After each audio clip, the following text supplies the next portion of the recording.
Hello and welcome to our special coverage online of the Noor Salman trial on clickorlando.com. I'm Bridget Ellison. The prosecution's expected to rest its case today. So far, the government has called dozens of witnesses to the stand, trying to prove Noor Salman knew her husband was planning on opening fire inside the Pulse nightclub. News 6's Nadine Yanis joins us live from outside the federal courthouse in Orlando now. And Nadine, the government is expected to call on its last few witnesses. That's right, Bridget, and it looks like they are wrapping up their case in a nice little bow for the jurors today, with one witness on the stand, an FBI agent who specializes on using cell phone pings, using cell phone towers. He's using those pings, the government says, to show what the things that Salman said in her written statement were true, pairing those pings with surveillance videos and receipts that the government say show that Noor Salman aided and abetted her husband. So we're just getting into it, tracking Omar Mateen's and Salman's cell phone pings the days leading up to the attack, which the government started with showing this part of Salman's written statement she gave to the FBI. In the last few days, Omar spent a lot of money, bought a lot of toys for my son, and spent $80 on ammunition at a Walmart in Vero Beach. The government then showed surveillance video showing just that, showing Salman was driving the car to that Vero Beach Walmart and that Salman was picking out toys for her son with Mateen when he purchased the ammo. This could be part of the government's case showing Salman did things to aid and abet her husband. We also for the first time saw surveillance video of the family at Disney Springs on May 21st, 2016.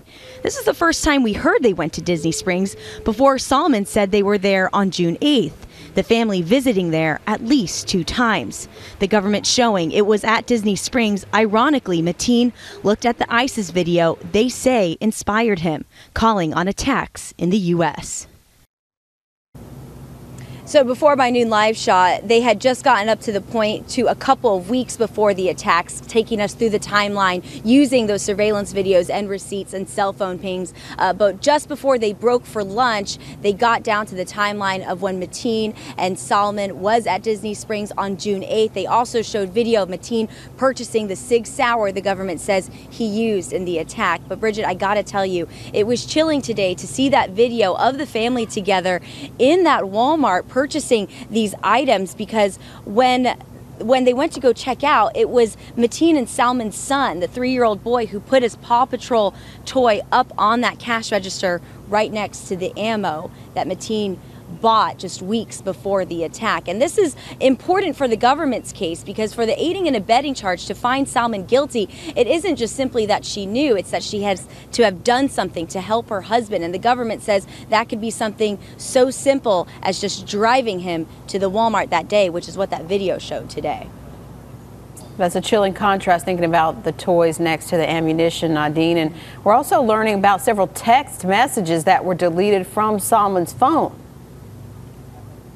Right, so this morning kind of picked up where yesterday left off. The first witness that was called to the stand was on the stand yesterday afternoon, where he was called by the government, where he said that when he went to recover some text messages from Noor Salman's cell phone, he realized that some were deleted. Well, on cross-examination today, the defense was trying to get out of this agent that Salman regularly deletes her text messages, or maybe she was using a third-party app like WhatsApp to have these conversations in, and if she deleted the app, then those text messages were deleted as well. That one is a little fuzzier for the jurors. They're going to have to make the decision on their own whether or not Salman actually deleted the texts on purpose, or maybe it was just something she did all the time.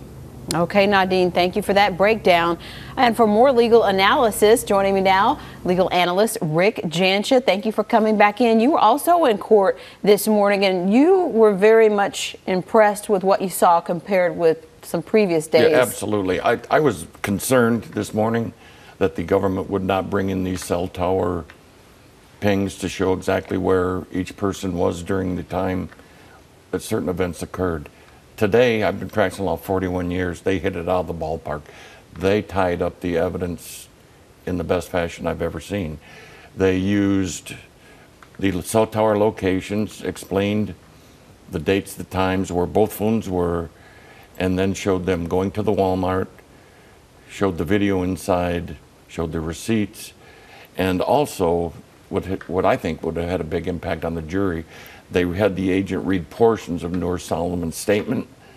Before they showed this, And it just confirmed that there were very many parts of her statement that were in fact accurate and were able to be confirmed by the FBI. And we talked about those deleted text messages. Nadine just touched on that as well. Yes, you know, the question comes down to, did she regularly delete them or not?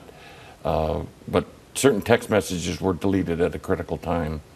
The defense brought out on cross-examination that she had in the past deleted text messages also. So that's not as powerful, I don't believe, as the summary witness they presented today. It's going to be very difficult, I think, for the defense to overcome that evidence that was presented today. What else do you expect from the government as they get ready to wrap up? As I understand it, their last witness is going to be an FBI agent who's a financial analyst who's going to then tie together the financial transactions and what took place in the weeks prior to the attack at Pulse, where Mateen and Noor Salman spent almost as much as he makes in a year within that period of time. And also, you know, him going to the bank and putting her as a beneficiary on his account in case something happened to him. So this summary witness is going to go through all those and show the expenditures that were made, that they were out of the ordinary during the few weeks prior to the attack. And moving forward, we know there's no court tomorrow, but there's some jury instruction tomorrow. Yeah. And you said it really comes down to these jurors with this case and the outcome. What it's going to come down to is whether or not one juror believes that the FBI intentionally or negligently did not record the statements that was supposedly given by Noor Salman. Because if they believe that that was done intentionally or with an ill purpose or was negligent, they could very well believe that they don't have enough proof as to the accuracy of her statement, and that is what she really said. Or if that was the FBI, after long questioning, leading her in that direction or putting words in her mouth. So it's going to be very, very interesting. And like I say, the verdict's got to be unanimous. All they have to do is convince one person that there's a flaw in their prosecution. It's silly that the FBI didn't record that. If the FBI had recorded the interview, it would have taken very much of the defense steam away from them and would have, beyond any reasonable doubt, shown that these were in fact the words of Noor Salman, or they weren't. So it's going to be very, very crucial. And it'll be interesting to see how, moving forward with other cases and other ways of getting statements from witnesses and people involved in cases, how they would... I think the FBI's got to come into this century. That was a practice of not taking statements that was developed long ago, before cell phone cameras, before social media, and the ability to record at any time, at any place. People have come to expect that now. And if it's not done, they're going to wonder why. So I think the FBI has to, and DEA, and it's a practice of most federal agencies. I mean, it's not done for a bad purpose. That is their standard protocol. But they're going to have to come up with modern times, come up to modern times, and I think start doing that. Because of the doubt it raises now. Absolutely. Everybody watches CSI on television, those types of things. They expect that now. They expect that if you take a statement, it will be taped.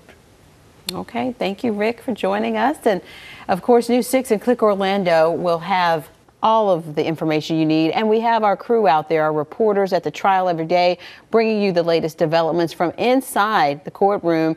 For full coverage, head to clickorlando.com/Noor Salman trial. And join us again at 6:30 here on Click Orlando for another discussion with News 6 anchor Julie Broughton, investigator Mike DeForest, and legal analyst Whitney Bone. Again, you can watch that live right here on Click O. Thanks for joining us this afternoon. I'm Bridget Ellison.